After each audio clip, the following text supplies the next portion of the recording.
Well, greetings everybody, and welcome to yet another edition of the show we call the Inworld Review.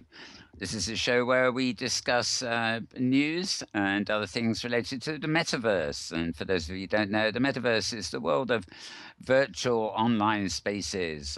Call it virtual reality, 3D, whatever. Our focus, the metaverse itself, is on collaborative interactive spaces where people meet and do things and create things and collaborate and all that stuff.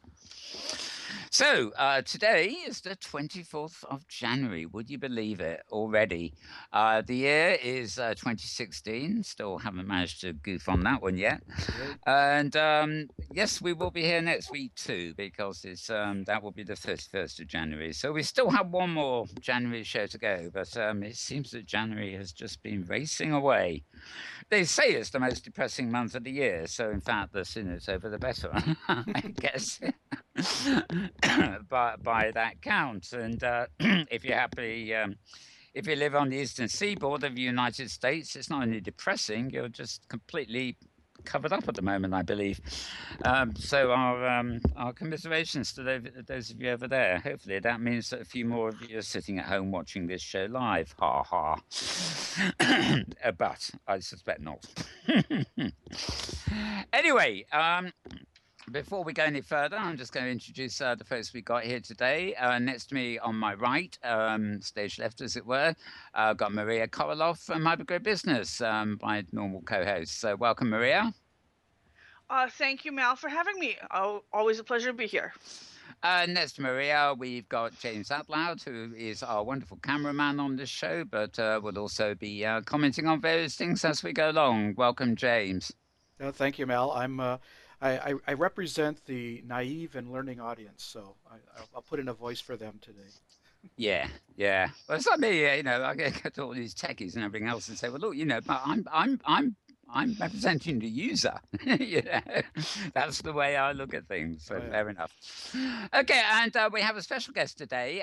His name is Nox Darkness. Now he is a resident of Great Canada Grid here, where our headquarters are, of course.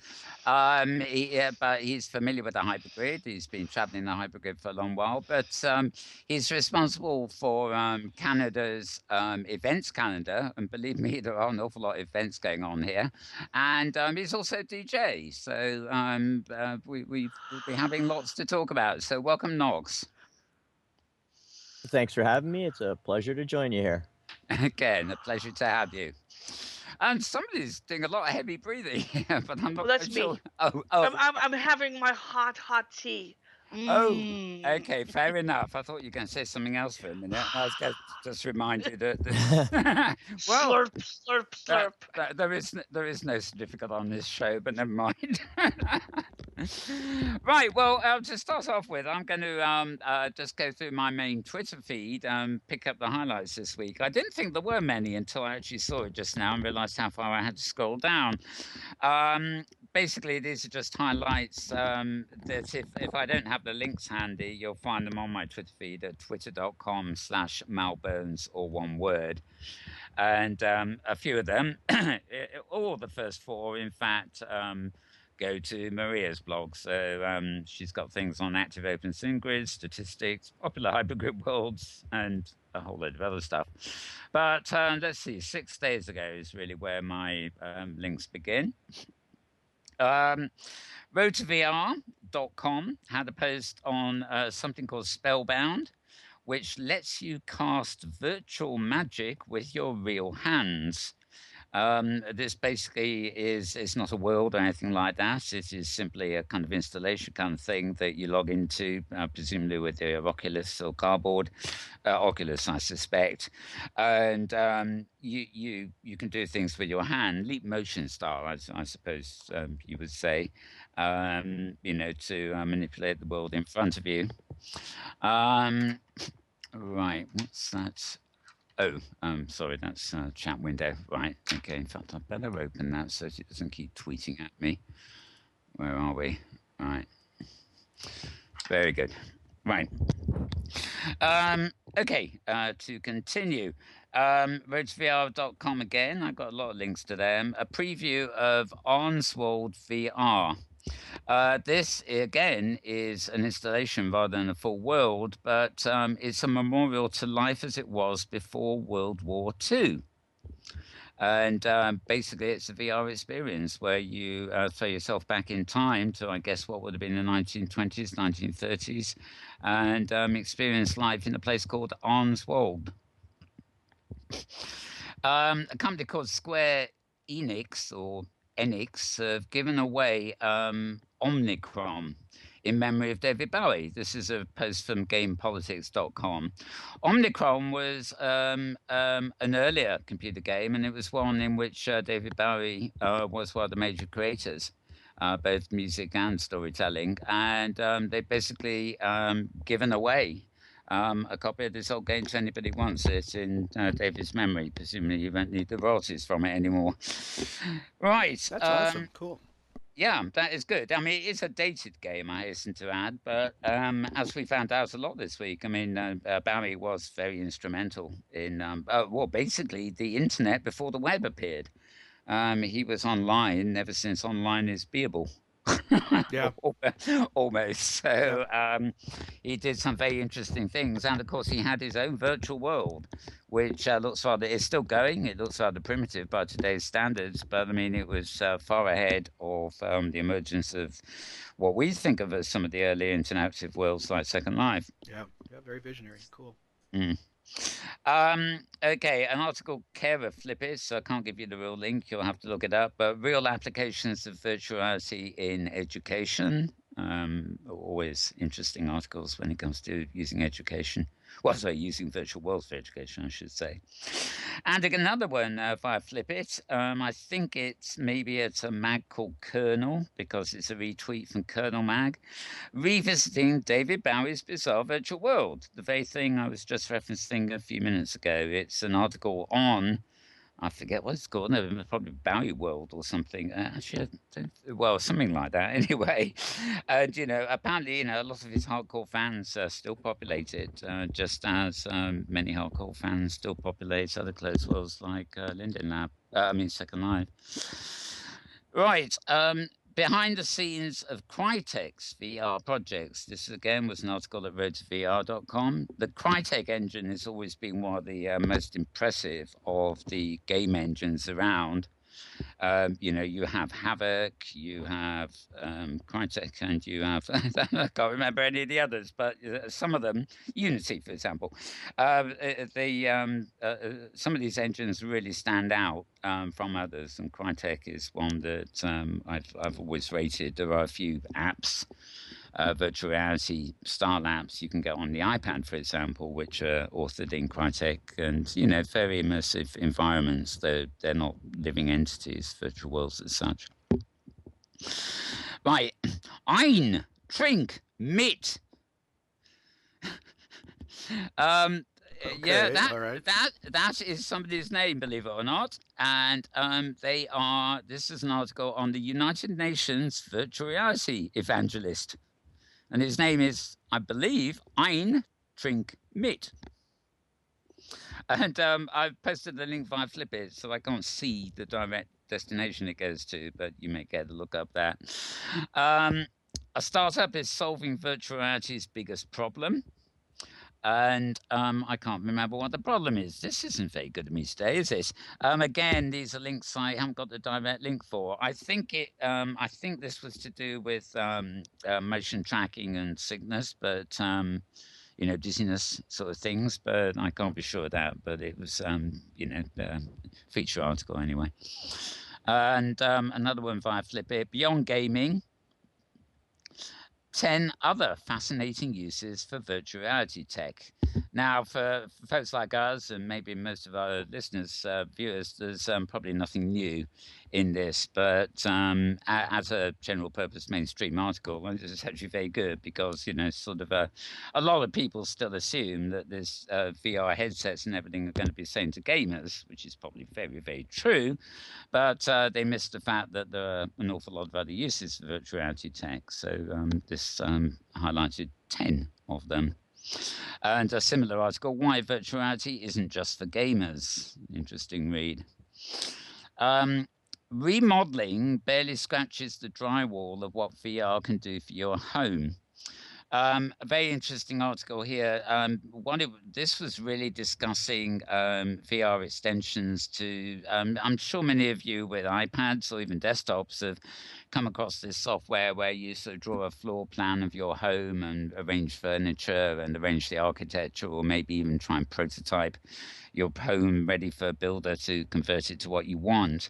Well, this article is really about remodeling a home and using virtual reality extensions to that idea. And it's saying that it's not just a matter of taking 3D chairs and rearranging the room. There's an awful lot more you can do with virtual reality in terms of structural things and everything else. As we know, anything you can do in real life, you can sort of do in RL. Virtual reality, indeed. Do-it-yourself guide. Play PC games on your smartphone VR viewer. This is largely targeted, again, from roadtovr.com, largely targeted on Google Cardboard type uses, for smartphones. And in fact, there's another post coming up later. It's a different one from this that was actually a do-it-yourself guide to actually making your own version of Cardboard. Let's see. It looks like a couple of my Second Life posts have naughtily snuck their way into the wrong stream here. Right. Altspace VR. Their CEO, I think it's the CEO, Eric Romo, is talking about the early challenges of social VR. And this is show number 283 in a podcast series called voicesofvr.com. There are actually several podcasts in that series every week. That's just what I don't tell you about them all, but that was a goodie, as it were. Also via Flipit, there was a post from DigiWorlds. DigiWorlds is the people in the back end of DigiWorlds are actually very closely connected with us here in Great Canadian Grid too. But basically, they have donated to the OpenSync community their voice code, which I think it's Mumble it uses. It's basically, they've given it away to the community. It's an alternative to VVox for people who, for one reason or another, can't or want to. I've got a longer article about that up, and I can talk more about that later. Okay, absolutely great. Right, 8i, that's 8 number and the letter I, unveils first volumetric VR project featuring real human actors at Sundance. Now, I love the look of this. The Sundance Film Festival that's been going on this week has apparently had an awful lot of VR projects in it. I mean, obviously these so-called projects are geared to centered around what we call cinema. What is actually surprising is a number of them aren't actually cinema. They are things, I guess, that will be, we'll be able to experience in the future, probably out of the home or via special devices. They're not virtual worlds, but they are virtual reality experiences that I guess will be marketed a little bit like cinema is at the moment, maybe even in cinemas with the right kit. And this one, I haven't seen any clips from the real thing. I've only seen stills, but I was quite fascinated because sorry, my headphones are slipping off here. The pictures I saw were very photorealistic, convincing VR. I mean, it looked, close to CGI quality. But real human actors were actually taking part, and it wasn't simply filmmaking with CGI. The actors were actually performing inside this very photorealistic VR environment. And if you look carefully, even at the still photos, you can actually see, where the VR fiction ends and the real actors begin. It's barely tangible, but it's like looking at somebody's put a cutout in Photoshop. They do it very cleverly, but if you really look carefully, you can tell, can't you? Or maybe you can't. But anyway, I thought this was absolutely fascinating. If I'd been at the Sundance Film Festival, this would have been a lovely thing to have sort of experienced. I don't actually have a clear idea of how people experienced it. Whether they took the end result and showed it like film, or whether they took the component parts and got people to watch it using, auxiliary kit, I'm not quite sure. But certainly, I love the look of the actual finished stuff. Audio is finally getting its much needed due in the VR world. Well, we had a program a few weeks ago where we were talking about audio. This is an article again via Flipit, so you'll have to track it down from my feed. Looking at various developments in the field of audio. It's got a very nice diagram on this, which shows a sort of invisible hairdryer. Kind of like in the women's salon hairdryer, it's like a dome over the head. And it's not something you wear or anything like that. It's just used for a schematic on the diagram, which, at the bottom of that dome, you've got an under level and you've got various levels where sound appears. And just as we have surround sound in larger real world spaces, or small spaces for that matter, this is actually a layering technique to convey surround, really high quality surround audio in virtual worlds, but it is triggered by the fact that you're probably only going to be wearing headphones. And so the surround effect is triggered from the bottom to the top instead of the front to the back. And that was just one example in this article. So as virtual reality and all the toys that go with it are becoming commonplace, or hopefully going to become fairly commonplace, people are actually pretty seriously working on the audio side of that experience too. Yeah, this is really important. And a couple of weeks ago, I think I was confused. I was thinking there was some positional audio, I mean, from the audio output standpoint in Second Life, but that's not true either. It's I'm confusing that probably with playing on a video console where I've got surround sound, and the positional audio is really, I mean, it's a really big part of the experience. So this is It is. exciting. I mean, it is. I listen to everything in surround sound, at home, not the computer screens as a rule, but, because it's all a matter of encoding and decoding based on the stereo signal anyway. And even a stereo signal is subtracted from mono. Yeah.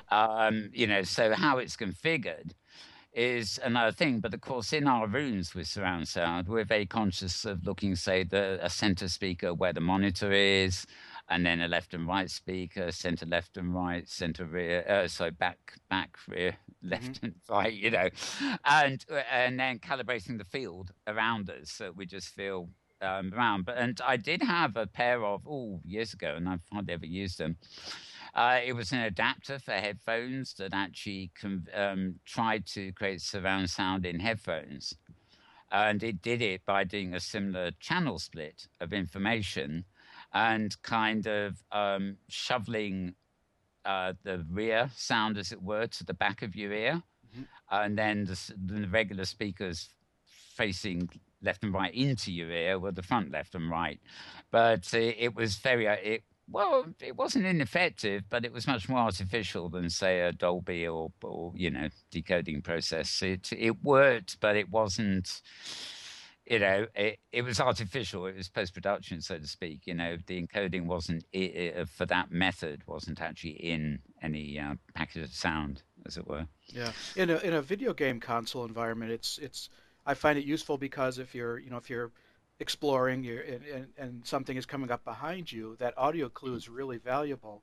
And we were just talking last week about, there's going to have to be a new syntax or vocabulary of filmmaking in 3 dimensions, and an audio cue could be a good way to say, oh, turn around and look over here, by making some kind of distinct noise. But you'd need that positional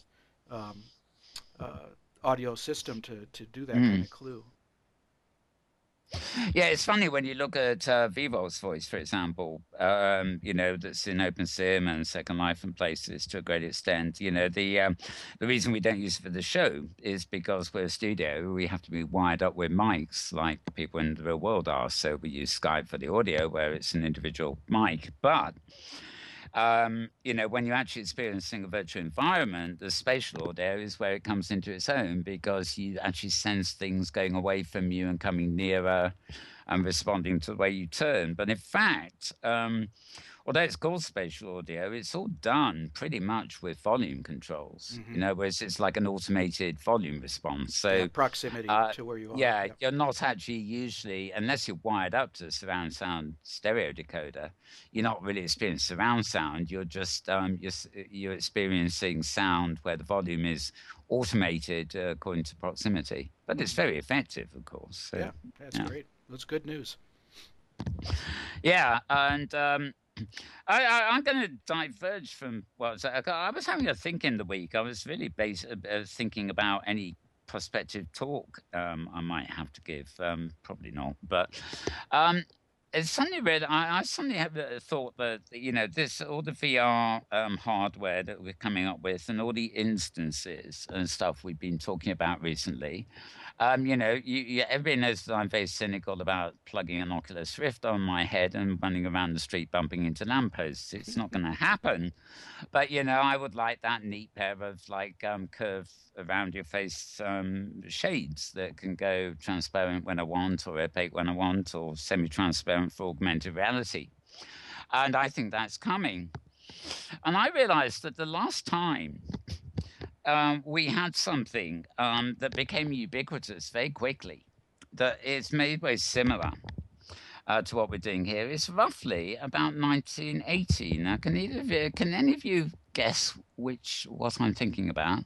Was that 18 or 80? 80, 90, Wow. 1980. Is that the That's a Sony Walkman?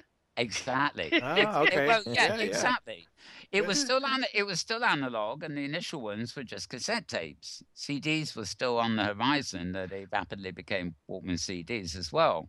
But basically, it was a revolution in that it took your choice in music and sound and everything you did, and if you're alone in a flat, then arguably it's a personal experience. But if you're in a family room, it's a shared experience.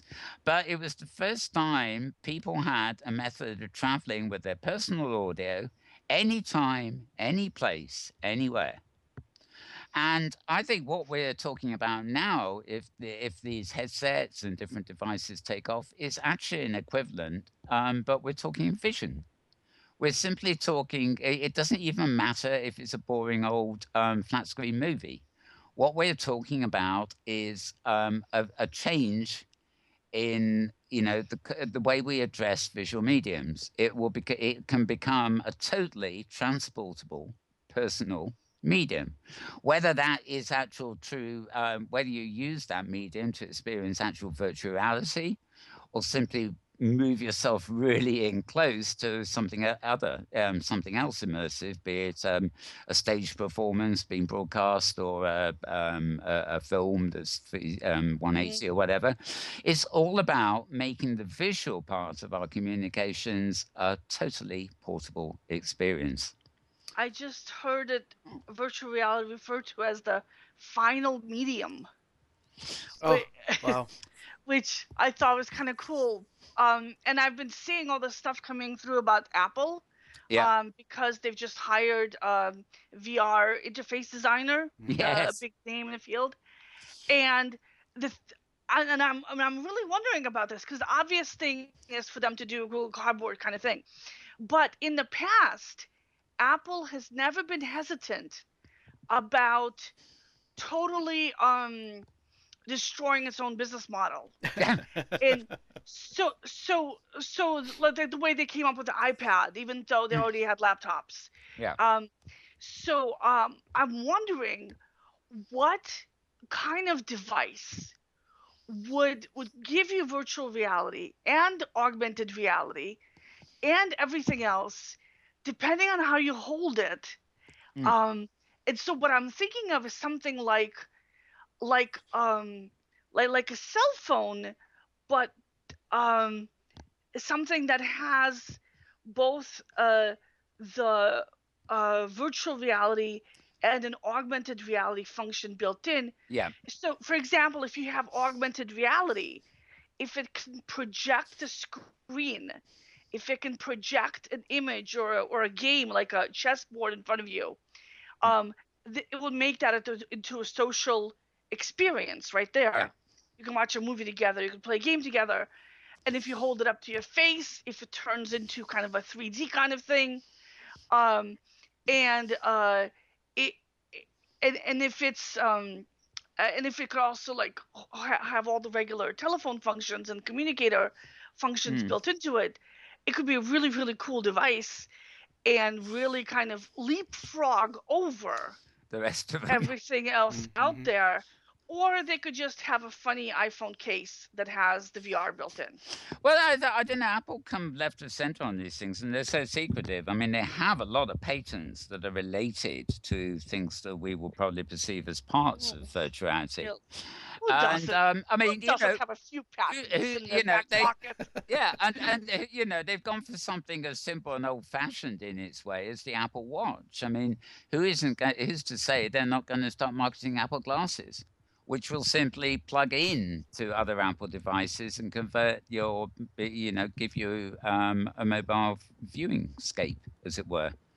You know, it's you know, I think it's dependent of how much of an operating system and hardware they put into the device, and how much it's something that works with another device. I don't think many people, for example, use their iWatches without actually carrying a companion eye device around.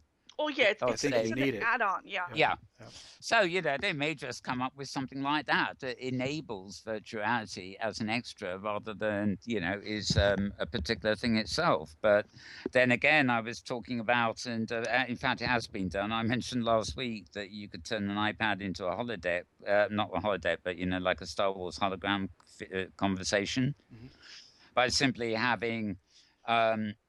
Instead of making a Skype call, you would scan your face from all angles. You'd make a 3D model of yourself, and then lights at the side of the pad would interact with the light coming off the surface to create, you know, the equivalent of that sort of slightly ghostly sort of hologram talking thing that we had in the original Star Wars. And that's actually, since actually coming up with that, I've realised that it's already been or can be done. You know, so there's all sorts of things like that. But I don't know. There've been a lot of articles, actually, maybe as a result of that, poaching that guy during the week. I'll come to that in a bit. You know, about what Apple is doing on this front. But of course, Apple is so secretive; nobody actually knows. Everything we read here is speculation.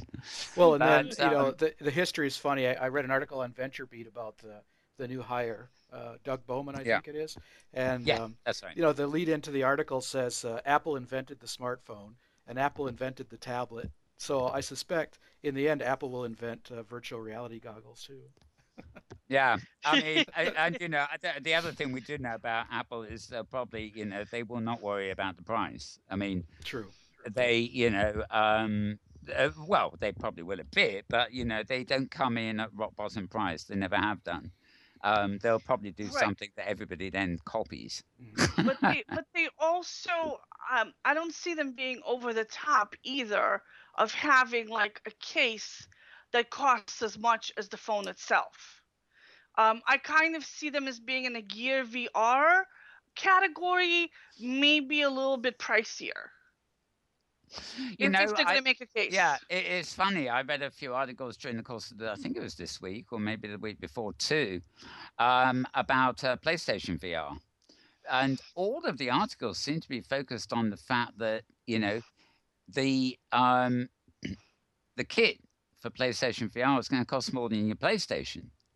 And there was a lot of criticism over that because they felt that, you know, well, if your accessory is more than the main device, this is a bit of a disconnect. You expect to pay out for the main device and then, you know, buy accessories for it. And there seemed to be a lot of concern that an accessory for the first time is more than the core product. But Hmm. we will see. We will see. Let me ask you this: do you think Apple will resurrect the brand name QuickTime VR? As much as Good point. QuickTime took over the video formats, you know. Well, Cryptavia was quite It effective, was but very cool, yeah. it was Yep. based on Panorama, Right, right. and it was film, and it Like the was film. 360 videos, yeah. Yep. Yeah, it was film based. It was video based. I think it's still going. I think you can still go to sites that are QuickTime VR based, but they probably look pretty good in suitable, viewing In a viewing headsets headset, yeah. as well. But they're not actually what I think we would call these days VR. And they weren't recorded in stereo, so you wouldn't get depth. True. Yeah, you just get a spinning, spinning sensation. Right, right. Okay, well, we'll come back to these things later, depending on time. Um, where are we here? Google Cardboard can take students further than ever before with updates to the Expeditions program. This was an article at a site called edsurge.com, EDSURGE.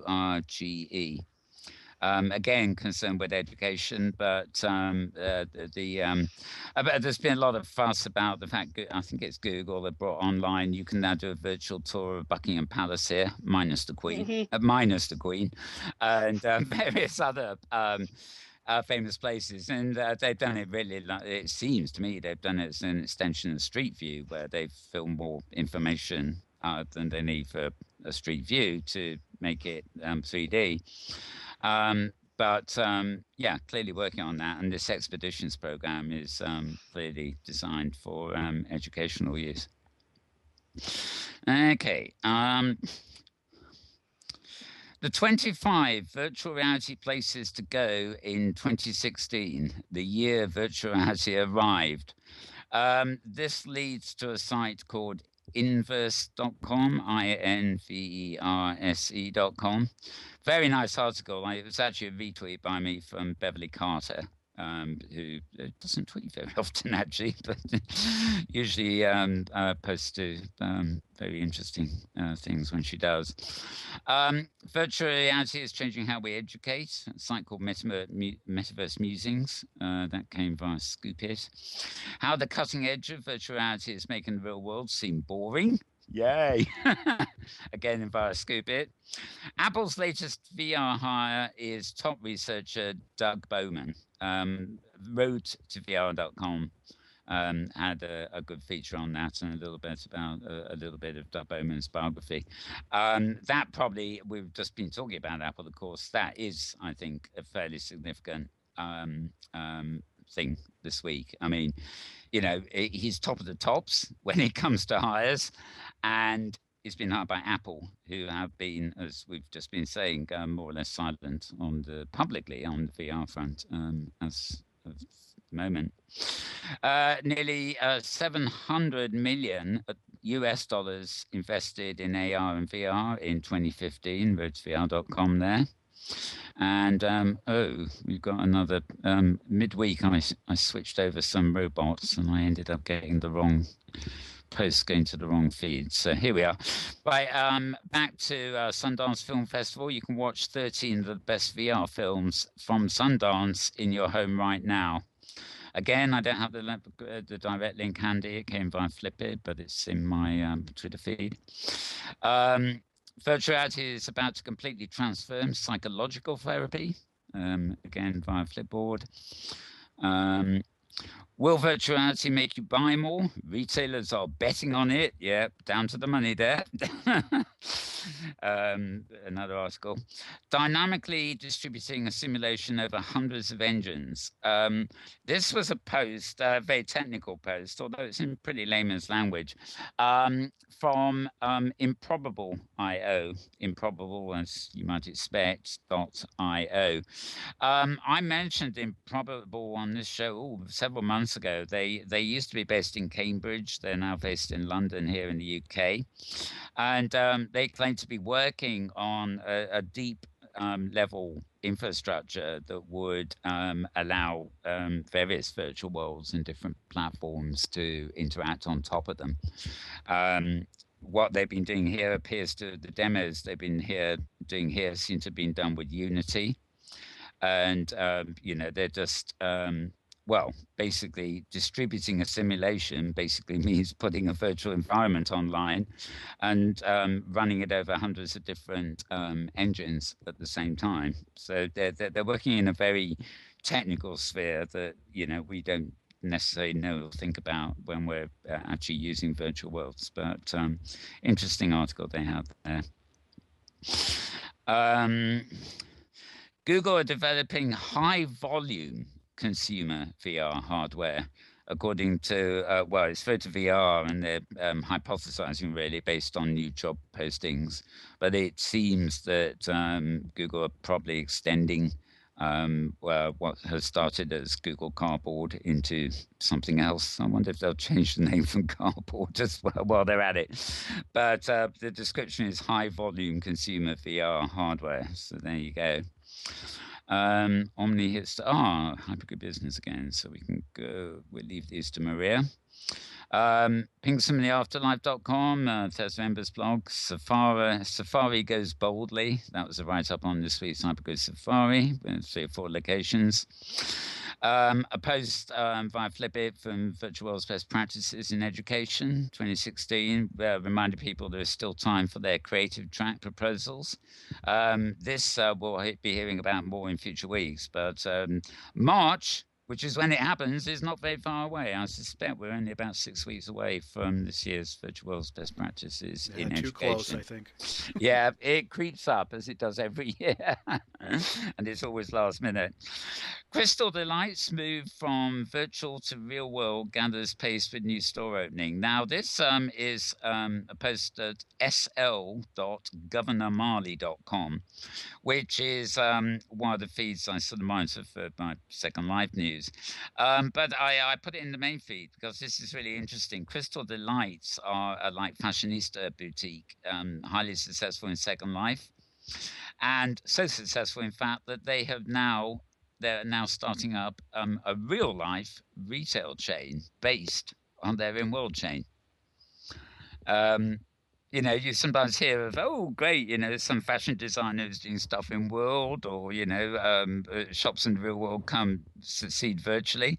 But this appears to be a case of the other way around completely. Crystal Delights stores are now going to appear in the real world, presumably in America. But so good luck to them, and rather unusual piece of expansion there, really. Another post via Flipit. In case there was any doubt, Apple is working on the next major computing ... And then, of course, it's about that appointment, but more comments on, Apple would not have hired this guy if they weren't seriously working on something. Yes, and this was quite a good one that got retweeted by a lot of people. Weekend Workshop. Have you got an old cardboard box where you can make your own VR goggles for under $10? And it was an article on how to go and do that, even cheaper than cardboard. It's made me crazy. It reminded, because I'm familiar with Google goggles, it reminded me of the advertisers who are selling an adapter to receive on-air television, free television over the air. Isn't that an amazingly new thing? Absolutely. Have you seen that stuff? Yeah. So I haven't, but I've resisted those. It's like I don't watch television, so I don't need a TV license, which is a tax in the UK. But the moment I buy a receiver, and if I view video on demand, I don't. But the moment I buy a little live receiver and plug it into the bottom of the iPad, and it's been around for years. Ever since the iPad it was invented. The moment I plug that in, I need to go and buy this infernal thing they call a TV license for my property. It's weird the way it works. Anyway, Hypergrid Biz, that's a retweet, yes, so we know where that goes. Leap Motion responded to this. Leap Motion is perfecting natural hand gestures for VR. This was a tweet, I believe it was at a site called End Gadget. And I was pleased to see that Leap Motion themselves retweeted my tweet. Apparently they missed their own article. Right. A company called Starbreeze, this was in this morning's post at Road to VR, are opening a VR venue showcasing something called the Star VR headset. I don't know much about this. I don't know where Maria does, but she can mention it as she does.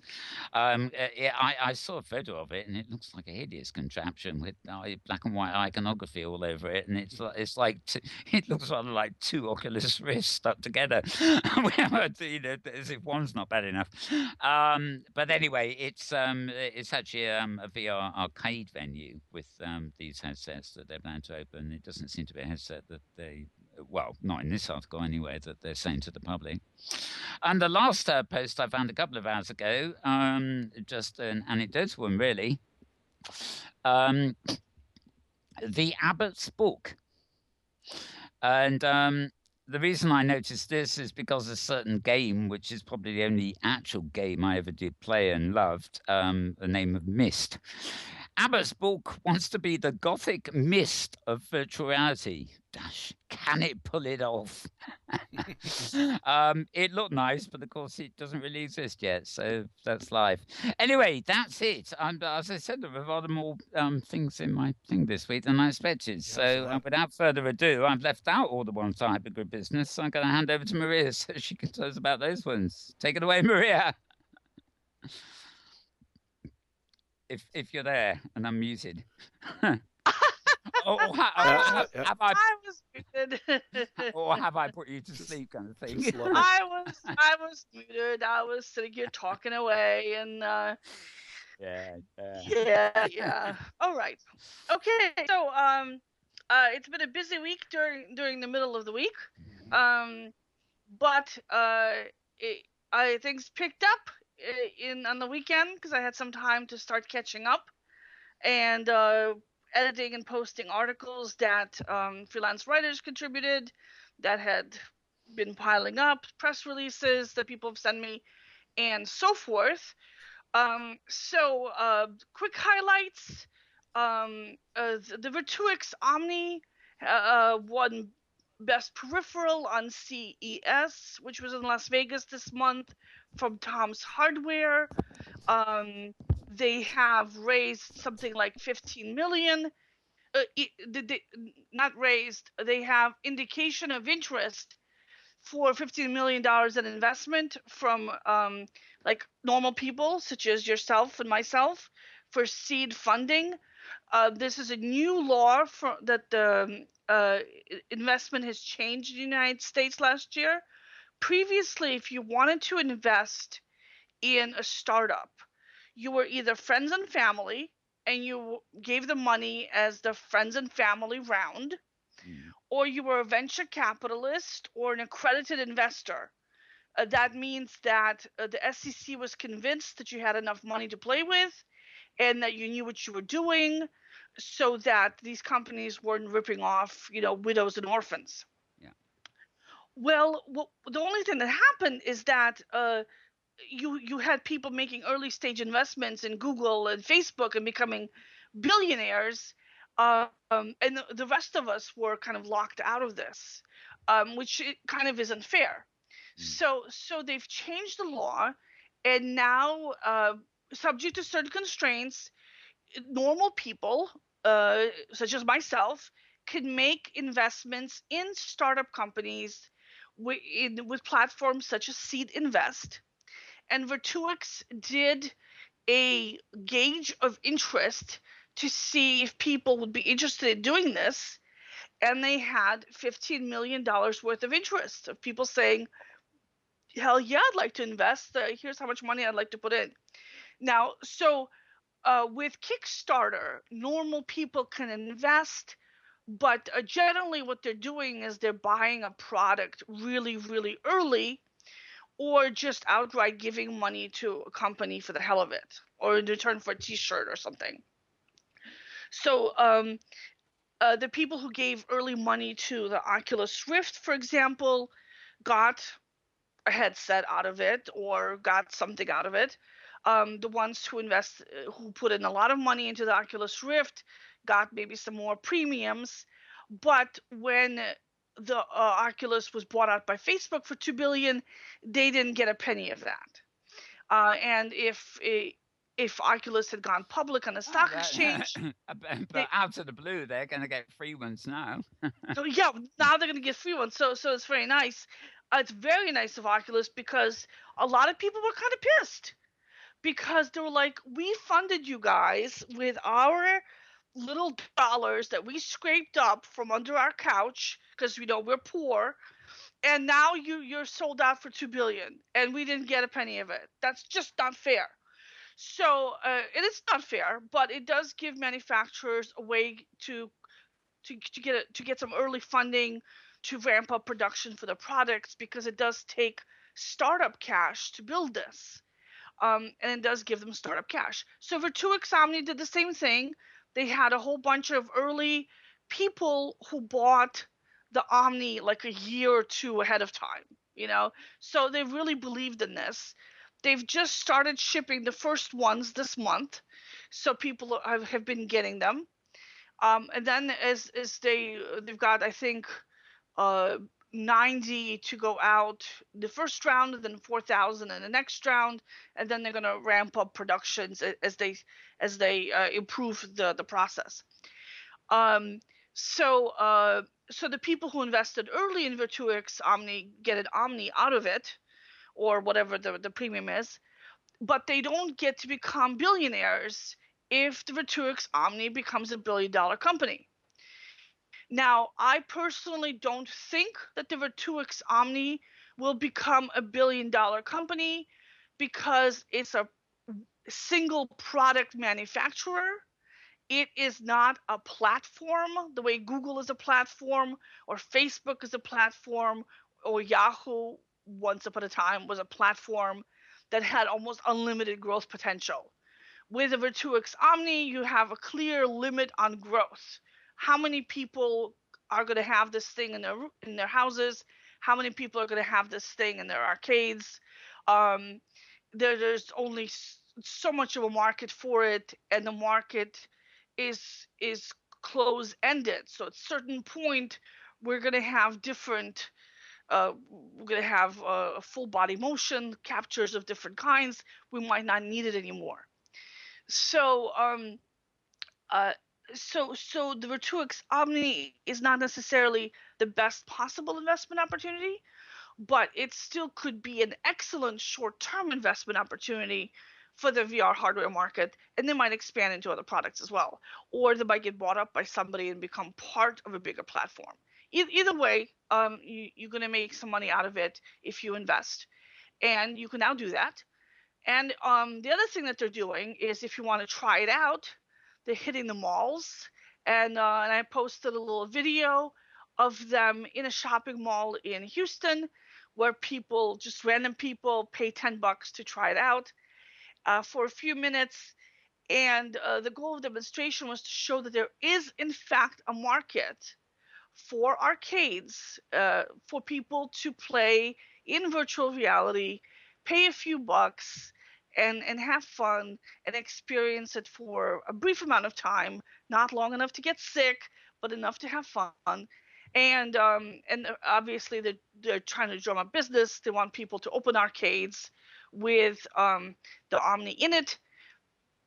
And that's the other thing that they did at the CES. They also had an Omni Arena competition for active VR gaming, and they're calling it active VR as opposed to sitting in your chair playing VR, because it requires a different skill set.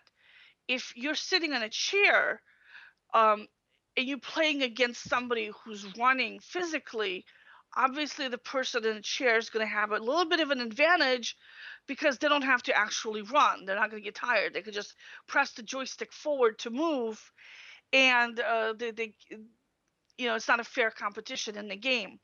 So if you're going to have a tournament, you want either everybody to be sitting in chairs or everybody to be in these Omni treadmills and physically moving. Yeah, for sure.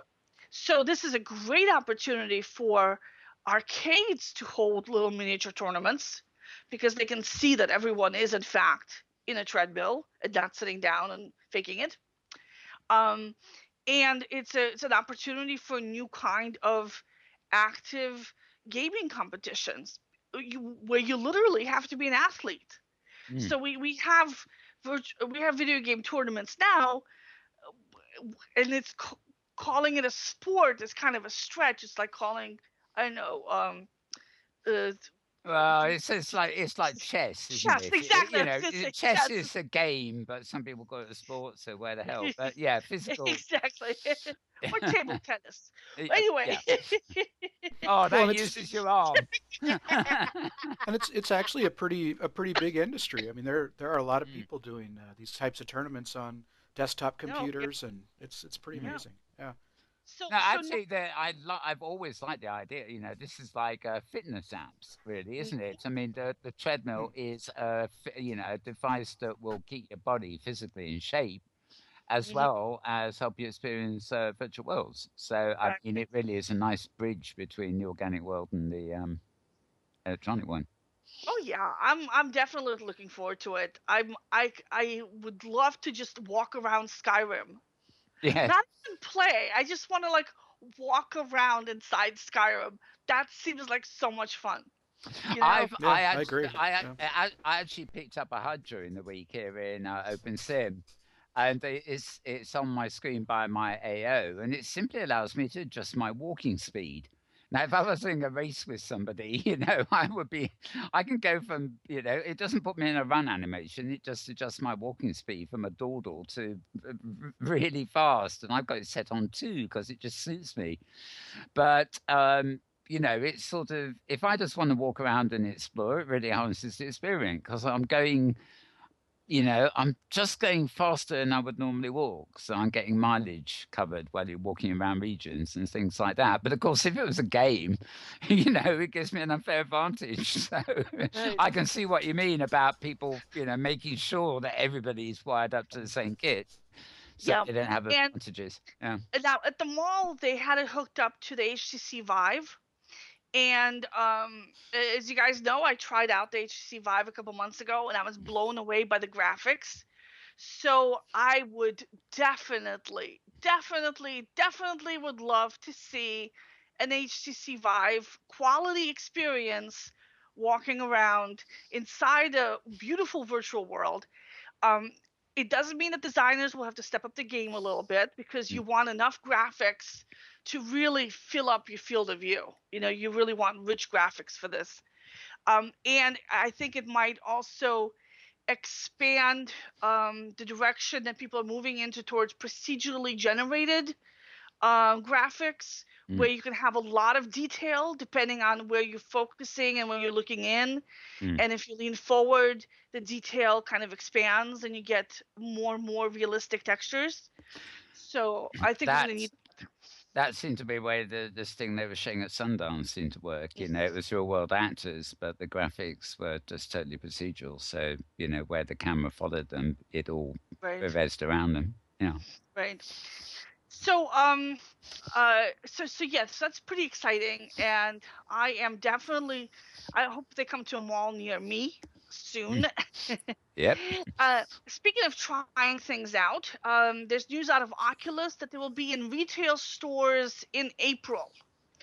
So the rumor is that maybe something like Best Buy will have a place where you can go and try it out.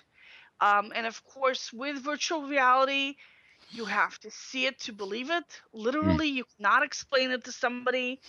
When you try to explain it, people think it's like a 3D movie or a 3D mm. TV set. And they're like, well, who needs this? And nobody needs it. Nobody wants a 3D TV set on your head. And then they try it and oops, Then they I try must it and have. they go, oh my God, I must have this. Yeah. I must spend all my money on this. I must mortgage my house to get this. Yes. Yeah. No, Um, it's a good point. I think the more we see of that, the more convinced people will be about the power of mhm. virtuality. They really, the you know, you write a lot. I talk a lot, but we just can't quite explain to the average punter just what a revolution it is. Right, right. So seeing is believing, yeah, or Well, feeling. well, imagine. trying to explain movies, say, to somebody who's never seen a movie. It's like, well, you take these pages and you draw a cartoon on each page and you flip it and you create this little flip book and this little stick figure moves. It's Yeah. kind of like that, but on a big screen. Yeah. Why would anybody want that? All right. Okay, so another report came out with market projections saying that by 2020, so that's within the next 3 years, 200 million virtual reality headsets are going to be sold. Again, I'm posting this up there in case somebody needs these statistics to present to an investor or a business partner or whoever. But don't believe them, okay? Because nobody knows anything yet. So that's my usual caveat. Um, Lenovo had its new K4 Note cell phone that they were selling in India this week, and they packaged it up in a bundle with a VR headset. They used the Ant VR headset, which is a folding headset, and it's open-sided, so you can touch the screen with the Ant VR. And from the media reports, it was a white one instead of the usual black one. And there was a little bit extra price for the headset. I worked it out to about $7. The Ant VR headset costs $25 from Gear Best or $35 from AliExpress if you want to get it separately. They sold 10,000 of these in 0.9 seconds. There's huge demand for this. Huge demand. And then they're having another sale of it. I went on the Amazon India site. They had some more. So it's obviously a lot of interest in virtual reality from people everywhere, not just the United States. It's that addiction to Bollywood movies, isn't it? They're going to get them all in 3D. That's part of it. Yeah. But also, part of it is porn. I've seen some data about with smartphones, people are able to get stuff that they normally can't get in a country where the media is very controlled. Like you can't kiss in the movies in India. There's all sorts of restrictions on that. So if you're looking for adult content, you could do it in the privacy of your own home on a smartphone. If you could add a virtual reality component to that, that's like, I'm not saying that's particularly exciting for people, but I might suggest it could be potentially a motivator. And also, again, private giant screen TVs or virtual cinemas. If you're watching movies, that you don't have to watch them on you don't have to buy a big TV. You could just use the phone you already have to watch them. And plus all the virtual reality games and apps and everything else that's coming out. But definitely consuming content is a big, big factor in the mobile-based headsets because it requires less of the processor. It's just showing a movie. It's not like the interactive high-end games like Skyrim where you have multiple users interacting with one another. You have graphics, you have physics, you have all the other stuff. You need a high-speed bandwidth connection. You know, with a movie, you download it, you can buffer it, and then you can watch it at a reasonable speed with reasonable latency that you can't do on a real-time video game. So for content, mobile VR is a very, very good fit. Okay, so speaking of content, the founder of CNET is launching a new virtual reality video network, and my freelance writer David actually contacted the guy, Halsey Miner, got some quotes from him. So good for David Kayuki. Nice job there. And they have the new company is called Reality Lab, and they're also going to have a camera set up, the Quantum Leap VR system, and they're doing a full immersive 360-degree virtual reality where they have these two 360 spheres, one for each eye, offset. So very nice graphics that they're working on. And they also want to cover like large scale sports like soccer and football with their cameras as well. And all this is very interesting, and particularly interesting that they expect this content to be live streamed over standard mobile connection.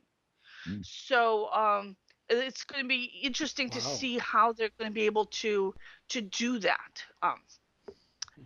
All right, so we talked about the Virtuix tournament. Uh, there's more content coming from Samsung. It's opening a New York VR studio. And they were all over Sundance as well. Sundance had a ton of stuff happening with virtual reality this month. Lots of movies, experiences, all kinds of interesting things happening. Lots of stories about it up online. If you Google Sundance and VR, definitely something interesting to see. So Samsung showed off some of their stuff. For example, they have the Milk VR platform on Samsung Gear VR, which is their kind of like the virtual cinema. And they have a thriller series that is original television content that's filmed in 3D called Gone. They showed off some more episodes. And the first episode became the most viewed piece of content on the virtual reality platform for Milk VR. So definitely there's an appetite for this kind of content. What makes it interesting, it's the all of these filmmakers are experimenting with different approaches to doing virtual reality video. I mean, do you do it like you're in a theater where you're sitting in a chair watching a stage play? Do you do it like you're in the middle of the action, like you're in the middle of a set and you can look in all directions? Do you do like a choose your own adventure book where you can follow different characters? Do you do it like a hidden object game where you look around and try to spot Waldo? So there's all sorts of different ways to film a 3D video, interactive video, Mm. and a lot of experimenting happening. Gone is filmed using something called the exploratory video approach. I haven't seen it yet. I'm gonna probably have David watch it and uh, let me know what he thinks of it, or I might watch it. I don't know if he has a Gear VR. Okay. Uh, there's the existing apps are adding virtual reality. Planner 5D, for example, is interior design tool that lets you play with, building a little house like on The Sims. You can rearrange the furniture and change the wallpaper and stuff. And then after you do all that, you can even put in furniture from IKEA and other actual real catalogs. So after you do that, you could put on the Google Cardboard headset and actually walk around inside your design. So that is a That's pretty cool. cool, Yeah. nifty little thing you can do. Okay. The big Open problem is moving the furniture once you decided how you like it. A couple of weeks ago, we had Jessica Lyon on the show here on Inworld Review, and she talked about how Firestorm Viewer doesn't have any OpenSim developers on it, and she recommended that maybe the Alchemy Viewer might be a better fit for OpenSim because it's got Cinder Roxley on it. Mm. So I asked Cinder about it, and she explained a little bit about what makes the viewers different. And I tried it out as well. And the only difference that I could see as a user is that Firestorm has the photo tools feature, and it's kind of like an Instagram filter for snapshots. Mm. And in Alchemy, there's the environment settings feature, which is not quite as complete. So Yeah. I take a lot of snapshots in OpenSim. So I'm probably going to be sticking with Firestorm because of the photo tools. But I'm also going to keep an eye out on how Alchemy is developing. According to Cinder, when she was looking at the OpenSim compatibility, she just started from scratch. Because things like VAR-regions, hypergrid, expert controls weren't around in 2010 when viewers were first adding OpenSim compatibility. Yeah. Another difference is that there's no hop links in Alchemy. Oh. They're called X grid location info, and I don't know what that is either, and I'm going to be looking into that as well. Interesting. So check it out. Check out the viewer. You have to, the first time you load it up, you have to go to preferences and enable the grid selector and add the grids where you have your avatars. Yeah. But you probably already know how to do this if you've ever used any other viewers for OpenSim. If you don't, provide some screenshots so you can see where it is. Okay, DigiWorlds has donated unfinished Mumble code. And Cinder is actually involved in this as well. They hired her to work on this code.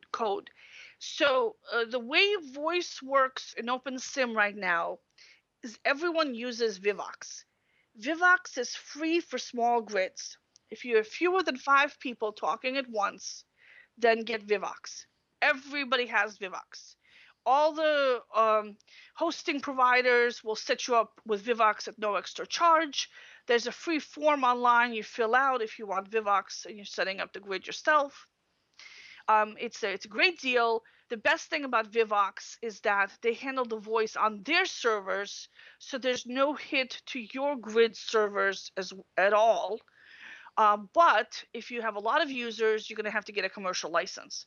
So most of the bigger grids, including DigiWorlds, and Inworlds and Kitely and everybody, have forked over the money for a commercial license for Vivox. Vivox is the same system that's used in Second Life. It's used in Elder Scrolls, EVE Online, EverQuest. They've got 80 million users total. So this is the gold standard of in-world spatial voice. And here on Great Canadian Grid, we have Vivox as well. However, not every grid wants to be paying for voice. Some of them want to have their own voice servers. And not every grid wants to have voice traffic be handled by some other company. For example, if you're very secretive, like you're in the military or some other government agency or you're Apple, you really don't want your voice conversations to be going off to Boston to go through their servers. You want to keep it all local. There's 2 ways to do that. One is with FreeSwitch, but the FreeSwitch quality is just awful. It's hard to configure. There's noise on the line. There's no spatial voice. I've been on grids that have tried using FreeSwitch. Has not been a pleasant experience at all.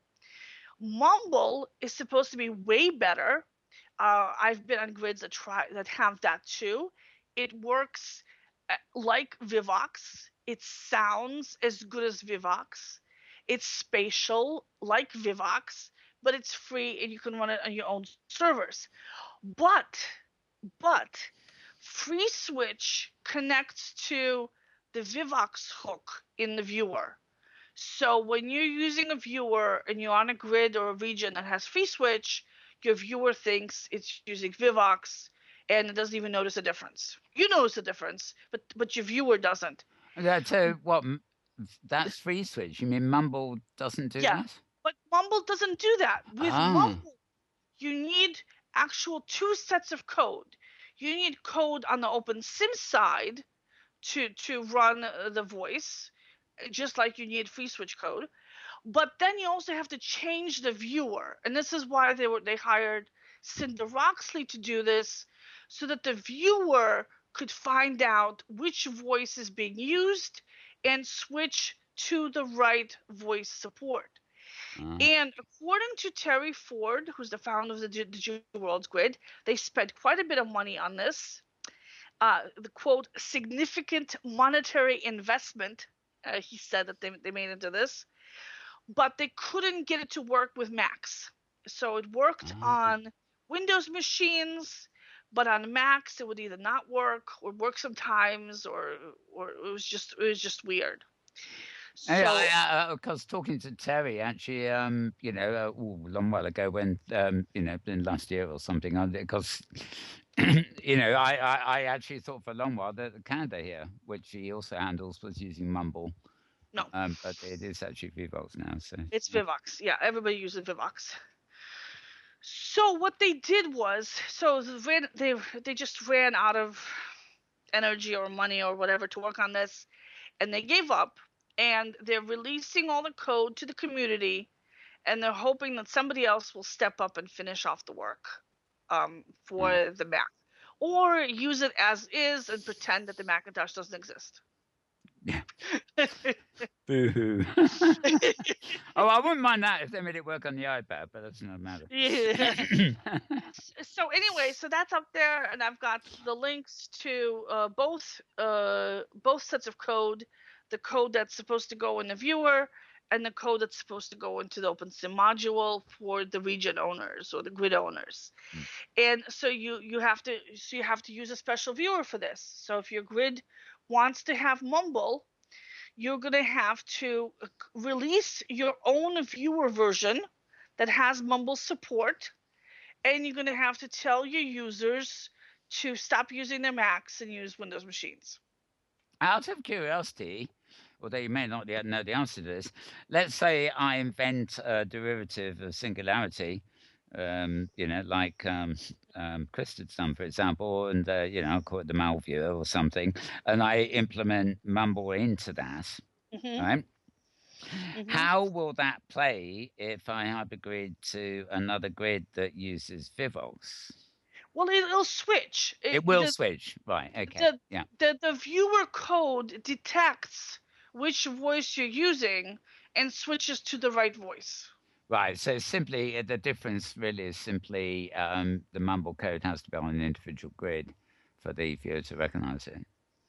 Yes. Yeah, so you need to have the server on the server side, and then you need to have the viewer to be able to detect it. Yeah. So probably once they get it working, and it's been years. It's been years in the works. I've been following this for like, I think 5 years or so. Yeah, it does seem. Different groups have tried taking a stab at it at different times, and they've all run out of the energy to work on this.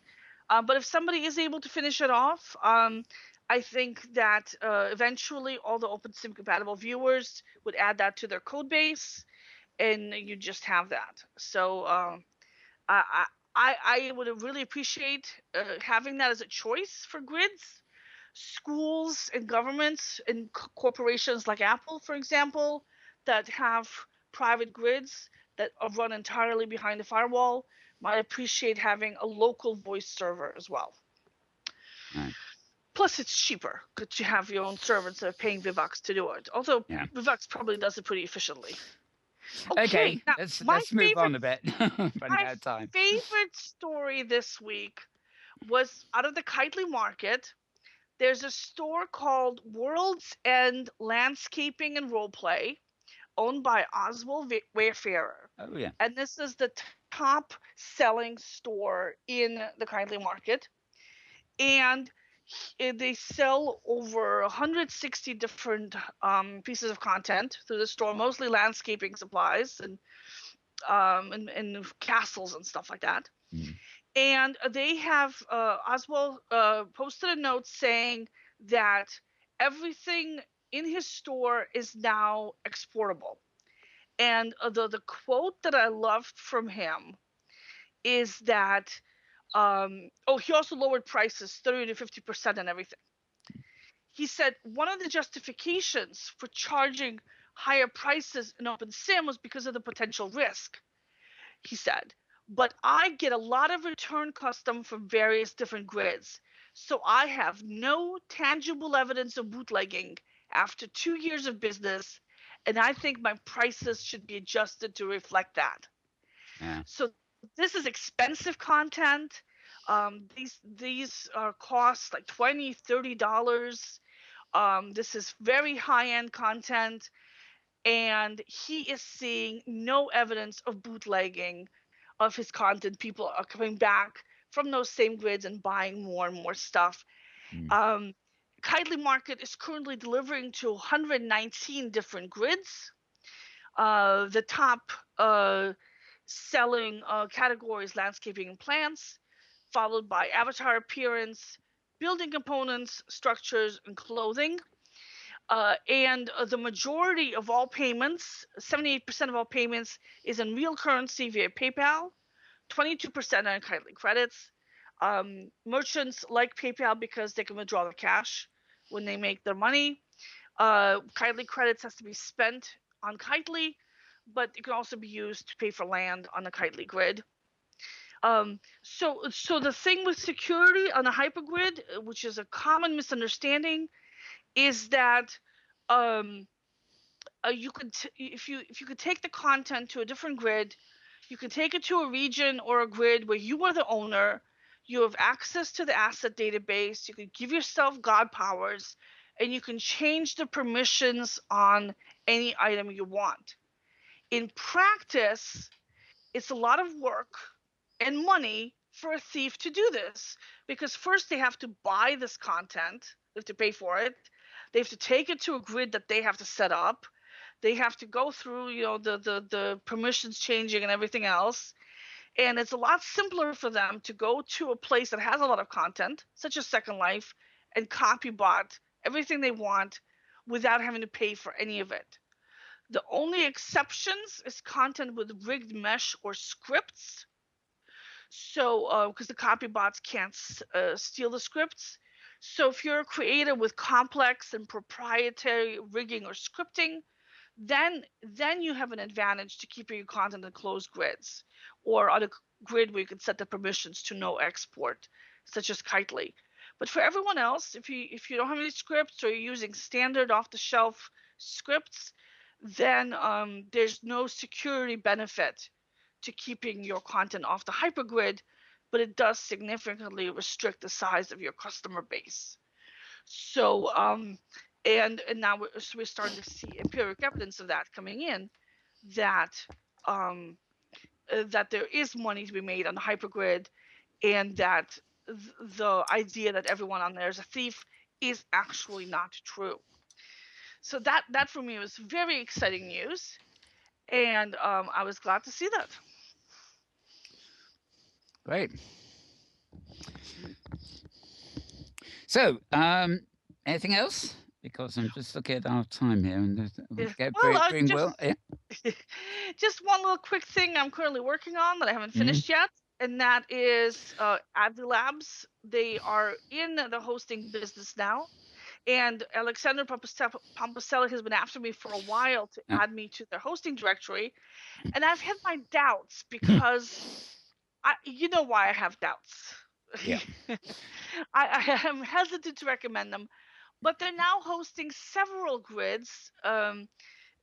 These are not necessarily high-profile grids, but they're new, so they might yet become high-profile grids. And they're the For Addiction grid, Baller Nation grid, the Sinful grid, which is brand new, and Sloth Virtual Worlds. This is Carlos Sloth's Digital Lisbon thing that he's working on. I thought the Digital Lisbon had moved. I thought so too, but Alex tells me that maybe it's a different part of the grid that he's still hosting. I don't know. I'm waiting to hear back on that. So that's interesting. It's particularly interesting at a time when ZetaMex seems to be kind of fading by the wayside. It still says coming soon on their homepage. It's been months, years. We had an ownership change. I don't hear much at all from Tim Rogers these days. I've occasionally sent emails to the new owner, Vincent Sylvester, and I don't hear back anything from him at all. So Mm. I don't know what's going on with that, which is a shame because Dreamland Metaverse is kind of on a pricier side. They're high quality, but they're not the low cost provider. Cloud Serve is more for the big land barons. It has have a lot of tools for land barons to use to resell regions, and they might be a little bit too complicated for the average user who might want a small mini grid. So Avi Labs could, in theory, have a little window of opportunity there for the mini grids, and their first offering that they're selling is a mini grid with 4 to 12 regions, um, with Bivox, hypergrid by choice, $55 with no setup fee, which is a really nice price for up to 16 regions. So it could be their region up to 16 regions for your own grid for $55 a month. Not a bad deal. No, it's quite, yeah. Yeah. So if you're willing to take the risk of working with them, um the other name brand in this space is Oliveira, which has been around since 2010. They're mostly known for low cost regions on OS Grid and other another OpenSim grids. They're 75. They're so they're 15,000 per region is $12 a month. So very nice, a nice price. Well, we'll look at. I think I better cut you short there, and we'll look.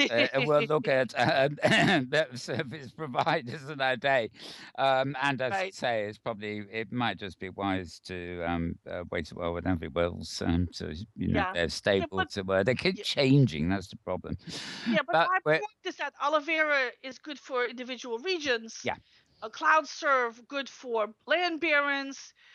Dreamland is great for commercial grids and for schools and businesses. And we have a niche market opportunity for somebody offering low cost, easy to set up mini grids. Avi Labs is going after that. I would suggest wait and see how well they do, or if you do use them, plenty of backups. Just back yeah. up the hell out of everything. Back up every 5 seconds in their case. Yes. Yo yo. Up and down, up and All down. right, and Right. that is it for me. Okay. Well, we're now 90 minutes in, and finally, I hope he hasn't gone to sleep. Oh, it's Knox. Knox, are you still with us? I'm still with you, just taking in all this fascinating information. That's good to hear about the whole copybotting thing. There's so much misinformation going around about that all the time. Yeah, I mean, we often go into this, and quite frankly, and unless you know, thieves and stuff like that, are not going to do things unless it's cost effective to them. Oh, exactly. And Yeah. it's like any other business, really, except it's an illegal one. If if we don't make let the opportunities there, for them to make money, then they're probably not going to be interested, quite frankly. Yeah, I don't find it to be nearly as big a problem as some few folks worry about. But... Indeed, I think I think a lot of the odd material you see around is the odd person who's picked up freebies and somehow ends up charging for them when you find them again somewhere else. But that's it happens. Yeah. That's another thing that has just opportunism or something. Probably only 10 maples or something at a time. Yeah, exactly. Anyway, so it's not really worth worrying about. Okay, well, one of the reasons I asked you here because I thought Maria, when she was doing some of her research recently, our great home here, Great Canadian Grid, it turned out pretty high in the States when it came to events and things going on. In terms of the whole hypergrid. There are a number of grids that specialize in events as well. In fact, all of them have some, but where they get traction is another matter. And, obviously things like Safari target places, and often when they go and visit, there's an event put on, to tie in with that visit. But I know from being in the GCG events group that it's almost worse than Second Life. I am endlessly every 5 seconds I'm getting an invite to another gig here, or something going on, and you of course are coordinating the calendar for the What's On events. In World here, as well as doing your own gig, now and again, I presume, as a DJ. That's right. Can you just tell us maybe a bit about how it's been growing? I mean, this grid has really only beginning to pick up traction since it's barely over a year ago. I mean, it was around for a year before that, but I talked to Roddy when I came here just over a year ago. And we brought MetaWorld here, and it was still, you could count the residents on 2 hands maybe or something. It was, but it's now got huge traction. And Well, how do you see these? What sort of trends do you see here? And if you got any kind of explanation for the popularity of this? I do actually. So what happened? I've been in virtual worlds for almost 8 years now, and I'm not much of a creator. I don't have the patience for that kind of thing with the software. I build my own computers and I have a lot of fun. I make radio servers and stuff like that. I love to go to the events. I love to party, and the music scene in virtual reality is really what attracted me in the first place. So I've always gone to lots of events. I came to the Great Canadian Grid back in August. There was a few things going on, not a heck of a lot, but I like to keep myself organized. So I noticed that the calendar could be worked on by just about anybody at that time. So I started keeping track of it, basically for selfish reasons. Yes. but I made sure I shared it with everybody, and it just kind of started to steamroll. And I filled in DJing for a couple people a couple times that didn't show up, or had technical difficulties or whatever, and that started to take off. And next thing I knew, we were growing events, and as it turns out, we account for, I guess last I heard was approximately 54% of all the events in OpenSim. And that's just the scheduled ones. Yes. Yes, I know about the unscheduled ones, or the ones that don't happen. So that is a great. Is there a particular flavor to this? I know, for example, that when I trot around Canada here, and random locations, because there are too many now, really, just try and take in everything. Obviously certain regions do have that Canadian flavor. And even a couple of venues I know have that sort of, log cabin Canadian kind of flavor. Right. There's a lot of role play here too. And there's also a lot of people I notice that this is one of those grids where I keep coming across people who, for a friend of a friend or something, have come here straight from Second Life and don't even know the hypergrid exists, But so many times. Yeah. Yeah. Do you find, I don't know where these are, these are actual real world Canadians who maybe think, oh, we'll go to Great Canada Grid because it's Canadian, not American or something, or whatever. But I mean, for example, I'm a big fan of the blues, and I've noticed that although I don't get too many gigs here or anywhere else for that matter, that's the sort of kind of gig I like to hang out with, that kind of music playing in the background, if nothing else. There's certainly some of that here. But is there a sort of trend to the type of gigs, or that you find here? Do they tend to have that Canadian flavor, or is there a particular genre that's very popular? Or? Well, blues is very popular. I mean, that's popular in all the virtuals I've found. I don't know why, but I'm a big fan of blues myself, so I'm okay with that. We've got Tone Ureza and Mad Max Hewitt playing at various clubs here. Tone, both of those guys have been in Second Life for years. Tone just opened his own club here, so that's going great. As far as a Canadian flavor goes, I think it's really more, I guess, North American. I mean, myself as a DJ, I try and gather music from all over the world because I've got friends from all over the world, so I can ask them, hey, what do you like? What are they playing where you're from?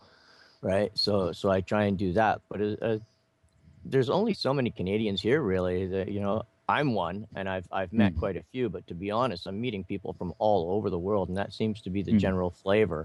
but the grid itself has a very Canadian feel. I mean, when you first log in, you come to the Welcome Region, the Great Canadian Clubhouse. There's a big log cabin there. Tim Hortons, of course, all that kind of thing. So right off the bat, you've got the total Canadian feel as soon as you get into the grid, and then the friendliness, I think, is what it is. I mean, I don't know if you've been to much in Canada or whatever, but we party. We like to party. I mean, if you look at our beer commercials, you look at our hockey things, everything in Canada seems to revolve around partying. So I kind of just brought that attitude in here with me as a Canadian, and it seemed to steamroll.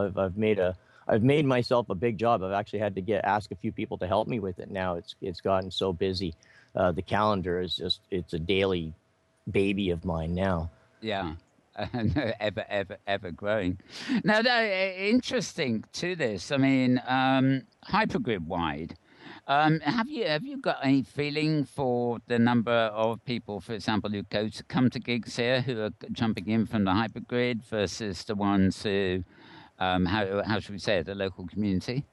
I think I'm looking right now, probably about 15 to 20% of the audience that we're drawing here is now coming from various other grids. I've been aiming for that, of course. I keep telling the performers here, it's like, you got to think big.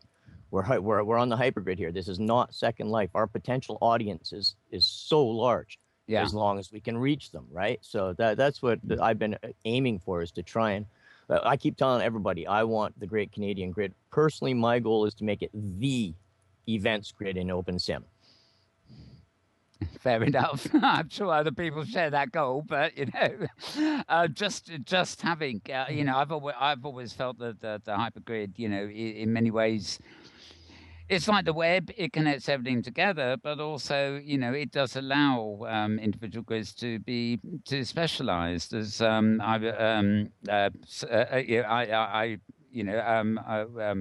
Leslie from Tangle Grid, for example, she hasn't got back to me, so she isn't with us today. But they have expos there and things, and apparently. And not just expos, they're also holding their multi-grid hunt, which starts the last day of January, that I'm participating in, and I'm giving away a $130 Fibram VR headset. All right. As part of my donation to it. Yes. And I've got a lot of other headsets if anyone wants to participate in other hunts. Oh, you've got to have a private competition for me to get a headset. Yeah, I know you got those. Yeah, we've got a Valentine hunt coming up right away here on the Great Canadian Grid as well. Yeah, I mentioned Tangle Grid actually just briefly there because she was trying to bring about 3 people from a sort of Star Trek hub that they started, which is supposed to be a big hub for the whole metaverse, including Second Life. And I said, well, I don't really know if we can have a show devoted to Star Trek, even though I know it's popular. It's a bit too specific for this show. They get known as like a role-play destination, or certain grids, get known for, having concerts and stuff. But they tend to, and there's no harm in this, they tend to sort of become a brand in themselves, like a particular type of music or a particular type of events. And I think that's one of the great things about the hypergrid. Maybe someday there'll be one grid somewhere that I think of as the blues grid. And then that would be my favorite place, as opposed. Well, we're pretty blues heavy here so far still. Blues and classic rock is a lot of that. I myself do a lot of classic rock and rockabilly in general, and that all crosses over. Now, the other thing I've noticed here, although I don't really get out to events that much, I'm too busy plonking down my skulls and trying to make terrain and caves and things, or multitasking. But something I have noticed is, and I don't know whether I'm imagining this or not, but a lot of events I've have been here do seem to be actually holding large numbers of avatars very stably. Do you? You find it? I mean, it's if I can, I know in the birthday celebrations, for example, you'd be in a small parcel, and there'd be over 40 avatars there. Yeah, we were doing quite well. And unlike Second Life, you wouldn't even detect a deterioration in performance, lag, and things like that. So, do you find that this grid in particular is working really well for scaling rather well? It does seem to be working very well that way. The most of the lag issues seem to be on the viewer end or people's computers themselves. But if you've got the good hardware to handle it, there's very few problems at any of the events here. I've seen up to 40, 50 people at the events. At the Christmas events, we hit 70 before I even heard that anybody had any trouble logging in. Yeah. Yeah, I remember that. It was just, it varied throughout the day or the days, in fact. But that was quite the event. It really was maxing out there, but it wasn't, if you see what I mean. Yeah, it was a lot of fun. That's a good side of it. I don't know how much this is down to Roddy or possibly even Terry, but I mean, when you are trying to hold events, it's something we really have to consider. I know that on my Second Life feed, for example, I often post links to reviews or morning after reviews or the day before kind of thing. But I'm always very loath to post events because I know that if any event gets heavy traction, it's going to crash. it could crash, and and I think show people reviews, let them choose what artists to look for, and then just as long as there's a calendar somewhere that lets you know when that artist is playing, or they'd make their own choices rather than deliberately sort of try and overhype it and crash the living daylights out of. That's very much my approach too. Is let everybody know what's out there and let them make their choices. Now, for events in Canada here, or indeed, obviously Maria and I endeavour to promote events such as they are all over the hypergrid. But the Canada you maintain, there's obviously a group in Canada here, but you also have groups on Google Plus, Facebook, places like that. I don't actually have them, but I use them. Linda Kelly, Shelby Moonlight, she's got an Open Sim Everything group that has a lot of people. There's Hypergrid Events, couple of them, Hypergrid Events groups, and then there's the Great Canadian Gridders group and the Great Canadian Grid Facebook group. And I endeavor to promote the entire events list, everything that's going on there, hunts, best of the events, anything fun that somebody comes up with, and all of the live and DJ acts. I try and get those plastered all over there rather than just spamming completely Inworld, because I know that some people get a little carried away with the notices sometimes. Yeah, I'm certainly one of those people that looks out for notices and then tries to put them in my diary if possible as reminders. But I don't take kindly to 1,000 messages coming in every 5 minutes. But sometimes it happens. Yeah. Oh yeah. Do you post to OpenSim Virtual, which is one of the Google Plus groups? That's probably a good one you should be posting to.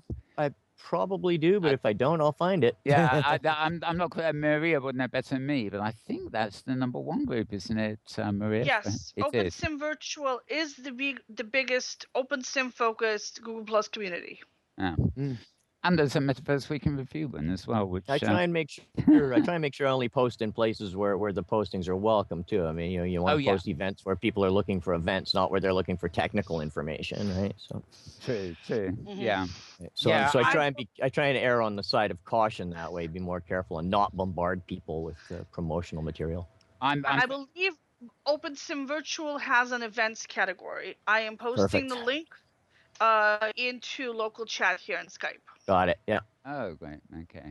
Thanks. Yeah, it's I'm very much that way too. I use my face. I wouldn't even know what was going on in Canada through Facebook probably because I only ever use Facebook and I don't like it very much for old friends and real world sort of things, nothing to do with the metaverse or virtual worlds. But then you have the Twitters and LinkedIn's and stuff, and the thing that used to drive me up the wall is people I knew in virtual worlds who would they used to use a program that doesn't exist anymore called Ping, and you press this button and it sent the same damn post to every conceivable account they had on any conceivable network, and people didn't seem to actually realize that their friends on one network are probably not interested in that, whereas their friends on another network are, but they just willy-nilly post this stuff out.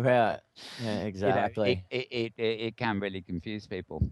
Tell me a bit about yourself. You've been in virtual worlds, I know, for 8 years. Presumably, you started in Second Life, as many of us ended up doing. Have you got a background in music in the real world, DJing or anything like that? Or is it purely virtual? Purely virtual. It's completely. I love music. It's always been something big part of my life, and I come from a big family with lots of musicians in it, and I'm like the only one that doesn't play an instrument. So I play the stereo. They play the instruments, you play the stereo. I play the stereo, and they tell me I'm quite good at it. So that's what I do. I do this from the west coast of Canada, British Columbia, close to Vancouver. I've been at this for quite some time. It's one of my favorite things to do, and just recently the virtual world has become more important to me just due to health issues. Right. Yeah, we grow older too. Exactly. It's so much more convenient than our organic place, isn't it? I can dance in here like I could never dance anywhere else. Yeah. Yes, except it requires strapping on animation. I just want to be able to say do that, But one day, one big fan of the dancing animations. Yeah, I got thousands of them, and I never wear them. I've got about 2 in a HUD, and I'm too lazy to load any of the others, quite frankly. But you get around to it. Oh yeah, I get that. I go to an event, find one I like, put it on, and then chat with a few folks and do my calendar updates and all that kind of thing. So there's so much great music to listen to, and we've got more live events joining us recently. We've had a whole pile of people coming around from people from Inworlds and Second Life, seeing that we're having fun here, and I think they want to get in on it.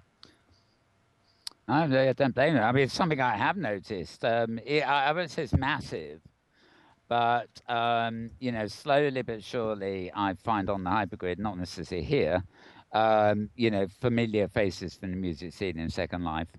Who you suddenly realize, oh, hang on, they're doing a gig in Open Sim.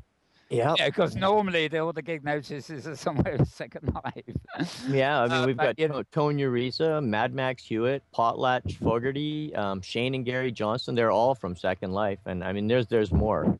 Check the calendar out. They're appearing every day now. Right. Well, that probably means they're not in Second Life, or maybe they do mornings in Second Life and evenings in Canada or something like that. Now, since you have your finger on the pulse of this, is there anything else, or not else? Is there anything particularly coming up that you're looking forward to, either gig-wise or new regions opening? And are there any, are there any regions that have just separately from being music gigs? Definitely. One of the biggest ones is Dreamland. Jen Smith is the owner of that one. She's got 3 clubs there, Cajun Country, Po Monkey, and Hot Rods, and they're some of the busiest clubs there. No question about it. DJ Tommy Seaton, he's well known in Inworlds, and he's been a big influence here in the Great Canadian Grid with his places at Marina Bay. He's got Winter Wonderland, a very cool place called the Piano Lounge, which is a big, huge piano in the sky that he has some great acts at. We've got some fun Valentine's stuff coming up, a Valentine's hunt, and there's a big event coming up in February to celebrate all the best of the Great Canadian Grid that Key Rain has been taking nominations for. Oh, that's interesting. Yeah. It's going to be a big fun party. Yeah. The Valentine's hunt.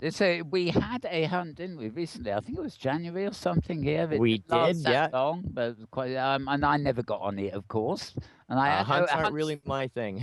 Well, oddly enough, it depends on what they are, really. But I actually have always quite liked hunts because I sort of promote them as a way of people to get around and see places. Because it's one thing sitting down and double-clicking on a random point on the map to see where you might end up, somewhere new to see. But when you're on a hunt, it's got a kind of purpose, and you might actually be hunting for a product in a shop somewhere, but you suddenly realise that shop's on a gorgeous sim, and you've got to bookmark the sim and take a wander. So I quite like hunts from that point of view. It's like a way of driving you to destinations that you might not otherwise see. But so I like hunts from that point of view. And as Maria mentioned, the Tangle Grid people have been putting on a new hunt shortly, which is interestingly, these are actually hypergrid wide hunts. So instead of just popping from region to region on the grid, you're actually popping to different regions all over the hypergrid. Oh, they're a wonderful way of getting people to explore. I love the hypergrid hunt idea. Like I say, I haven't got into it. My partner loves hunts, though. She's a big fan. And Kaya Keegan has the Valentine's hunt organized. And the last hunt we had here, I hear, was a wonderful success from everybody who participated. So that's great. Mm. Yeah, it was. That's why I'm annoyed I missed it. But it was the holiday season too, so you can only do so much. Yeah. So any recommended landmarks, non-music wise, that you would you'd recommend to people on this particular grid? Well, yeah. Dark Matter is a fun place to just fire that into the map. It's a really neat science fiction, post-apocalyptic kind of build, and it's beautiful. It's absolutely fascinating. The Riverlands is a role-play medieval Hobbit, Lord of the Rings kind of thing, fairies and trolls and all that. Again, another big, beautiful build with all kinds of great things to see. And they have a couple of things going on regularly, Drum Circle and Market Day. Bridgemere, the continent of Bridgemere, it's one of the biggest continents in the Great Canadian Grid. They have numerous different role plays, all kinds of fun stuff, and a neat little playground at the welcome area. Let's see, Acme City. Oh, yes. You know Acme City? Yeah. That's always changing and always fascinating. And let's see, one of the last places I've been to was Dragon Ronin's Labyrinth Walk, which is a really neat, relatively new build, which is quite fun, actually. Great place to take a date to go get lost and explore. Yeah, that's what I like doing. I actually get lost exploring my own bills downstairs. I mean, I just like being infernally devious and then realizing that, I've forgotten. Where did I put that? But how many caves are there under there? Which connects to which, Oh, yeah. And I think there's still at Winter Wonderland in Marina Bay is still set up, which is kind of fun. There's a big Ferris wheel, and Santa's workshop is still there if anybody still hasn't got all their Christmas stuff out of their system yet. Yeah, that's he was gonna change it into something else, but everybody said no, leave it till the end of the month. So he's got that going still till the end of the month. Let's see. Also, one of the fun places, you got some steam to blow off. There's a zombie infection. You can plug that into the map. Just plug in zombie infection and go shoot zombies for a while. That's another fun one. I think we did that on Hypergrid once. Yeah, I'm afraid that is back in Second Life Metaverse TV, who I work with, had a whole region which was in a spaceship, believe it or not, where the zombies somehow find their way up into the spaceship, and the whole sim was a spaceship, and this bit had to be partitioned off, to stop annoying people shopping. But I just have never gotten into this shit. Well, it's probably why I've never played computer games. I get shot down or zombified in the first frame. I'm just not. Missed, yeah, but puzzles. Yeah, I'm the same way. Shooting zombies. I liked Myst too. That was about my speed. Yeah, I think that's it. Yeah, it's the speed I like, but it's also the inspiration, I think, for even now when I think of it. When I'm playing around downstairs here and stuff like that, I'm sure I've got that Myst sort of experience. It was visually, very beautiful game. Yeah, back of my mind, the idea you just wander and discover and stuff like that. At a nice leisurely pace, suiting us old timers, so to speak. No, that's well, we're getting near the end now. Actually, sorry, you had to wait 90 minutes to get a word in. But we've been talking. Obviously, you've been hearing us. We've been talking. I had more than the usual headlines today, and Maria had quite a lot to say. Do you follow a lot of this other stuff we cover, like virtual reality devices and the way maybe virtual worlds kind of or otherwise may start plugging in to new ways of experiencing things? Absolutely, I do follow it very well, not very closely, but over general, I read a lot of actually Maria's articles. I follow it on her site there. That's because she keeps it very informative, and that keeps me on top of things. But yeah, it's been a fascinating ride watching the whole development of virtual reality right on up to what it's about to explode into. It's exciting to see. Don't know what it's going to be, but it's exciting. Yeah, that's a bit how I feel. I feel like it got all these exciting components of a greater picture, but no real indication of what the big picture is yet. Yeah. Everything is another tool, but there's nothing that is potentially every tool you need, if you see what I mean. But I mean, do you think grids on OpenSim and Canada here, of course, will be radically affected by the growth in sort of input devices and things that may.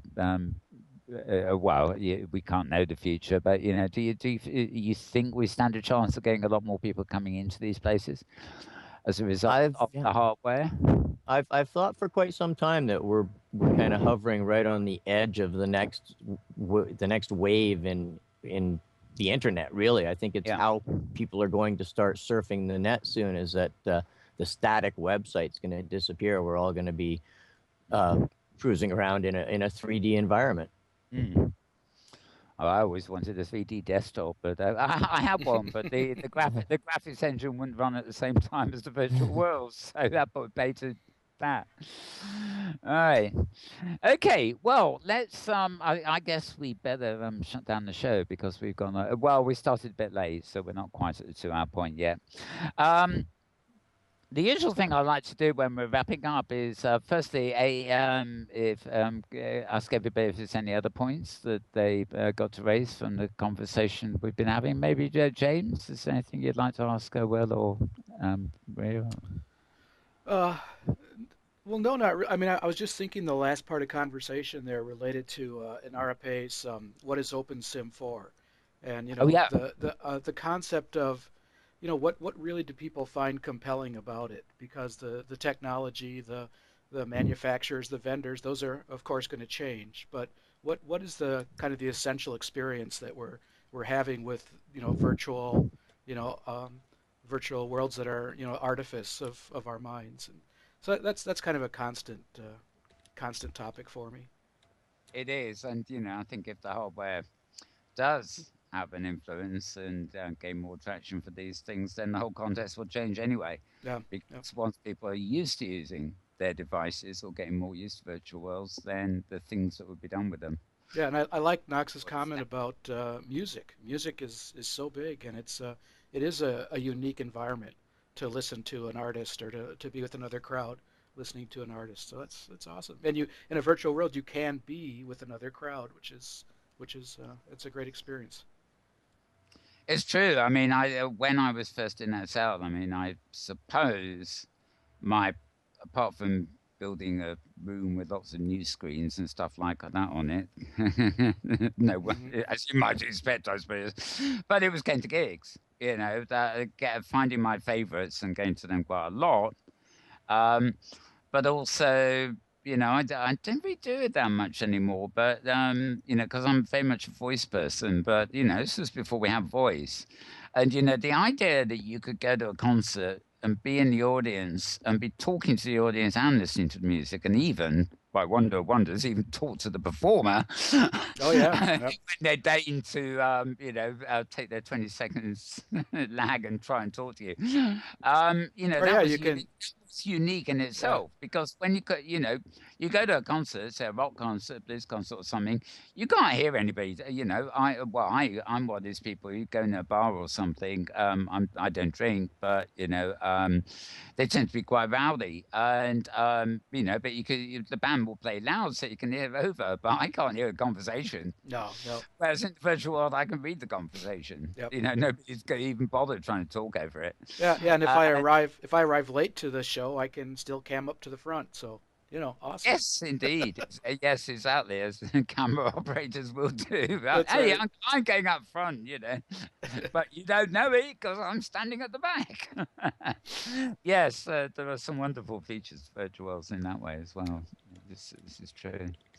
Maria, any final thoughts or any additional things? I'm going to be doing a new competition this week about setting up your hypergrid avatar, where to get stuff for it, and I'll be giving away another headset. So keep an eye out for that. Yay, more headsets. Free headsets every week on this show, folks. Look under your chair. Free headsets for everyone. You get a headset. You get a headset. Everybody gets a headset. Inworld Review, the show that gives away free headsets. Right. Although, most of them will be virtual, if you ask me. I think I've got some virtual Oculuses somewhere that you can wear and pretend it's like. That might be plausible. Maybe I will wear one of them one day. But it doesn't work properly. Anyway, yeah. So, Nox, any other thoughts, comments before we wrap the show? No, thanks a lot for having me on here, and I just hope everybody gets a chance to get out and see any of the wonderful events that we've got. There's so many new things coming every day that just come on and check it out. There's lots of other things besides the events, too. The grid is growing at an astronomical rate, so every day I see new fun stuff to do. Yeah, it is indeed. Obviously we mentioned Google Plus, Facebook, and all those things.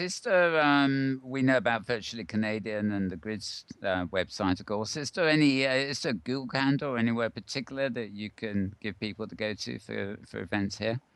Hype Events is a great place to check all the events on the OpenSim world because he parses as many of the other events calendars as he possibly can. So it's a great place for a central location. You want to know what's going on just about anywhere, Canadian Grid and everywhere else, then start right there. But no, I send out daily notices, and the calendar itself that we link to is as up to date as I can possibly make it. I work on it every day. Great. So if you're interested in events here, you can just type into your map login.greatcanadiangrid.ca:8002, and you probably find a guide to some events when you land, or you can look up the events group and join that. Yeah, DCG events group. I'm the owner, and myself and Roddy are the owners. That's the official one. It's got over 300 members, so if you want to know what's going on, that's the one to join. All right, great stuff. And be warned, you might find a lot of events coming into your pop-ups. Yeah, absolutely. You may want to control that. Some of the groups you might want to turn off, but that's what the little X is for. Yeah, and that's life. I mean, arguably the more the merrier. So very good. Okay, well, it's great having you here. So maybe get you back when in the future when it's doubled in size again.